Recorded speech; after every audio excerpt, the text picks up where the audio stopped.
Bueno, y ahora sí, voy a hablar con Miriam y con Daniel. Bueno, ustedes lo escucharon. Vos has venido infinita cantidad de veces a hablar justamente cuando Santiago estaba siendo buscado. Sí. 7 veces rastrillaron la zona y sin embargo, de todas maneras, no lo habían encontrado. Y da la casualidad que después lo encuentran, bueno, en la situación en la que nos enteramos ahora en la causa, ¿no? Que el primer fallo es que ya se resolvió el caso. Sí, me parece que el cambio que hay en este caso y que asombra tanto y que obviamente produce la reacción de la familia y el dolor que le produce a la familia, ¿no? Porque uno no puede ni imaginarse un momento el dolor que está sintiendo esa mamá, que le digan que al poco tiempo ya se cierra la causa y que el juez diga no tengo nada más para hacer. Creo que el cambio es que siempre estas causas, yo he participado en varias, por ejemplo la desaparición de Julio López, siempre las van dejando morir. El funcionamiento es que la causa de a poco va pasando de un lado al otro hasta que en un momento no se habla más del tema. Acá hay un cambio porque en muy poco tiempo los hechos lo quieren dar por cerrado. Y creo que esto tiene que ver porque acá hay claramente un crimen de Estado que tiene que ver no solamente cómo se cometieron los hechos, sino también todo el procedimiento posterior, cómo se intentó encubrir este hecho desde los distintos estamentos del Estado, actuando en común, el gobierno, la justicia, todos pensando cómo encubrir este crimen. Y por otro lado, también algo que es una característica de los crímenes de Estado, que es el discurso justificante. Cómo para imponer un crimen como esto se necesita un discurso que lo justifique. Y si vos pensás, ahora están diciendo se ahogó, pero todo el primer tiempo, el más crítico, justificaron absolutamente el hecho. Y de hecho, bueno, Patricia Bullrich lo sigue justificando porque festeja que la causa se cierre. Algo extraño, ¿no? Que un funcionario público festeje que una causa se cierre en impunidad porque no se sabe qué pasó. Mira, me parece que hay dos planos. Uno, que había una discusión puntual sobre el derecho a la protesta, ¿no? Porque querían usar, por eso también es significativo que el fallo sobre la causa de Santiago Maldonado haya salido unos días antes, porque Patricia Bullrich puso todo, el gobierno puso todo para impedir el derecho a la protesta, algo que querían sentar también antecedentes para los próximos tiempos, ¿no? Como que ellos deciden cuándo te podés movilizar o no. Por eso para mí fue tan importante que hayamos estado en la calle, que hayamos reivindicado nuestro derecho a movilizarnos y a enfrentar donde se enfrenta a los saqueadores, que es en la calle. Ahora, nadie va a la gente en situación de calle. Bueno, eso les es terrible. Pusieron un límite para las protestas, que era Avenida de Mayo. Sí. No se podía pasar después de la 9 de julio. Pero por eso es falso lo que dice el gobierno, que no se, bueno, se les planteó que no, que nos íbamos a movilizar por donde son los recorridos habituales de las marchas, y así se hizo. Entonces me parece que eso es muy importante señalarlo, que fue muy importante estar ese día en la calle, que no era una marcha más. Y por eso me parece también que es importante señalar que muchos sectores de la oposición no estuvieron. Y al gobierno y a la derecha, tanto que se habla que hay que enfrentar al gobierno, la derecha se lo enfrenta en la calle, porque no creo que Mauricio Macri va a retroceder porque le hagas un discurso en contra. Pero sí era muy importante estar en la calle, y lo señalo porque incluso sectores del kirchnerismo que viven hablando en contra de Mauricio Macri no estuvieron en su gran mayoría. En un 90%, 99% no estuvieron en la calle ese día. Entonces eso también hay que señalarlo. Y por otro lado, me parece que es importante, yo el otro día escuchaba una metáfora que me pareció muy significativa. Es como que Argentina organizó un mundial pero no podía jugar. Porque Argentina organizó todo, gastó millones de pesos. Nos pasó con Boca River. Bueno, no soy ni de Boca ni de River. Pero nos pasó.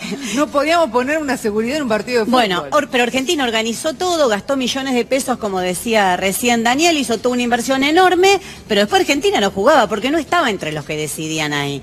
El G20 es una reunión de los grandes poderosos del mundo, donde Argentina es un invitado que va a llevarse siempre la peor parte. Viene Lagarde, pero no es que Argentina está en el mismo nivel, que porque vos los veas a todos juntos en una gala del Colón, tienen todos el mismo nivel. Argentina va a seguir siendo el que paga y el FMI el que se lleva los recursos de acá. Sí, o que en realidad está destinado a esperar, por ejemplo, como decía hoy el presidente cuando terminó su almuerzo con Xi Jinping. Bueno, si China crece, Argentina crece, o sea, estamos siempre como de cola, ¿no? A otros países. De cola, y además, bueno, los números que se comparan de lo que podría, si todo esto resulta un éxito, los números que podrían entrar de inversiones son una parte muy pequeña comparado con lo que a Argentina le está entrando del Fondo Monetario, que implica lo que va a tener que pagar en los próximos años en esta deuda usuraria. Entonces, creo que Argentina queda en una situación donde uno, si ve la foto, dice, estaban todos reunidos, pero la verdadera reunión fue la de Estados Unidos y China. Ahí es donde se decidió, y y Argentina trajo Macri trajo a la Argentina, todos los grandes conflictos que hay en el mundo, incluida la guerra comercial entre Estados Unidos y China, que después hubo trascendido, se había dicho, no se había dicho, pero es evidente que allí estaba puesta la atención y por eso era tan importante estar en la calle repudiándolo. Me parece que fue muy importante, que la izquierda cumplió un rol muy importante en esta movilización y que deja un debate sobre cómo viene para adelante, ¿no? Porque como el colmo de los colmos, ¿no? Pero creo que si vos te pones a pensar, se realizó esta cumbre, ¿no? Que todos reivindican que es tan importante y que los G20 son reuniones que se pueden usar, lo que pasa que está en el arte de cómo lo utilizás. Es concreto, ¿qué va a estar mejor en el mundo? En Argentina, mañana nada, por la recesión, por todos los además problemas. empezamos un diciembre que en general siempre los diciembres en la Argentina son complicados. Son complicados, pero pensá en el resto del mundo. Bueno. ¿Qué le cambia? Trump estuvo en Argentina en esto. ¿Qué le cambia a los migrantes que están tratando de llegar a Estados Unidos, que les dice que le va a poner un muro que separa a sus mamás de los hijos? Nada. ¿En Francia le cambió algo que Macron venga acá? No. En Francia siguieron protestando y van a seguir reclamando exactamente igual. Y vos podés mirar país por país. ¿Y qué le cambia esto? Nada, porque ellos se reúnen para garantizar que un pequeño grupo de privilegiados siga quedándose con todo en el mundo, mientras las grandes mayorías populares cada vez viven peor. Desde el punto de vista que lo mires, yo no le encuentro ningún sentido, y no por una pericia o no de Mauricio Macri, porque eso es el G20. El G20 es una reunión de los grandes conspiradores del mundo, de los grandes xenófobos, de los grandes aplicadores de políticas de ajuste. Vino Theresa May. Bueno, hasta se olvidaron de hablar de las Malvinas. No hubo ni siquiera un reclamo. Estaba en agenda. Estaba en agenda. En el temario de la reunión estaba. Eso lo dijo el presidente cuando terminó la cumbre y lo contó a todos los periodistas. En el temario estaba. Por lo visto, se han quedado sin tiempo. Se han quedado sin tiempo. Entonces yo creo que cada uno de los temas que preocupan a quienes pensamos en las mayorías populares, en quienes pensamos en los trabajadores y trabajadoras de Argentina y del mundo, vos no podés decir un solo hecho que salga de ahí. Fíjate todos los puntos que hablaron, un documento muy elemental, muy tibio.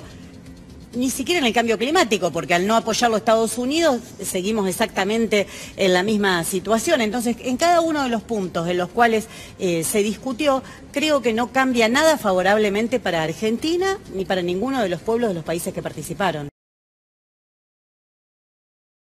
Mirá, Mauricio Macri reivindicó la reforma laboral de Macron, algo que no se le ocurre hacer a nadie, porque cualquiera que pone la tele y ve lo que está pasando en Francia no parecería ser un modelo... Sí, y que no es de ahora. Un modelo a seguir. Pero creo que la reforma laboral ya tiene un año, hace un año que el gobierno intenta pasarla, la idea de ellos era pasarla después de la reforma previsional que se aprobó en diciembre pasado. Si no se pudo aprobar es porque a pesar de que sectores del peronismo le votaron en el Congreso a Mauricio Macri la reforma previsional, la perdió en la calle, la perdió la sociedad. Creo que fue una ley que salió con una deslegitimación absoluta. Recordarás que tuvieron que poner una sesión el 14 de diciembre, claro, levantarla, otra el 18, a fuerza. Pero también hubo negociaciones con sindicatos y con la CGT. Sí, eso te iba a decir, que en algunos lugares la fueron pasando, como en los sectores petroleros relacionados a Vaca Muerta, en lugares puntuales. Ahora, no la pudieron aplicar en general como el gobierno quería por la resistencia a la calle, y por eso insisto tanto con la calle, porque evidentemente ahí es lo que le puso un freno. El gobierno tuvo después de eso un año mucho más tranquilo, porque hubo sectores que directamente desmovilizaron, y vuelve a la carga con esto de elogiar lo que se hizo en Francia y empezar a insistir y a tirar la idea, a instalar la idea de que ahora la puede aprobar. Entonces creo que de una vez por todas hay que discutir cómo salimos de la dependencia y el atraso, porque en la Argentina, si vos te pones a mirar todos los índices, cuando asumió este gobierno ya había un tercio de trabajadores que estaban en la precariedad laboral. Sí, tal cual. Entonces ya teníamos un tercio que dejó el gobierno anterior. Seguramente cuando hagamos la estadística de este gobierno va a haber más. Va a haber más, porque es lo que apostó claramente, como señalaba él, a los monotributos, a ese todo tipo de contratación. El típico caso es el del Hospital Posadas. Despiden a trabajadores y trabajadoras con muchos años de antigüedad y toman trabajadores monotributistas, por poner un caso emblemático. Pero creo que de una vez por todas hay que discutir cómo terminamos con la dependencia y el atraso. No puede ser que siempre estemos eligiendo entre un tercio de trabajadores precarizados o un poquito más de un tercio, entre un 20% de pobreza o un 30% de pobreza. Por eso nosotros estamos señalando, bueno, el gran rol que ha tenido la CGT de absolutamente desmovilizar y, como decían recién, reclamar un bono, como si con eso pudiesen salvar un año de entrega al gobierno de Mauricio Macri. Gracias, Miriam.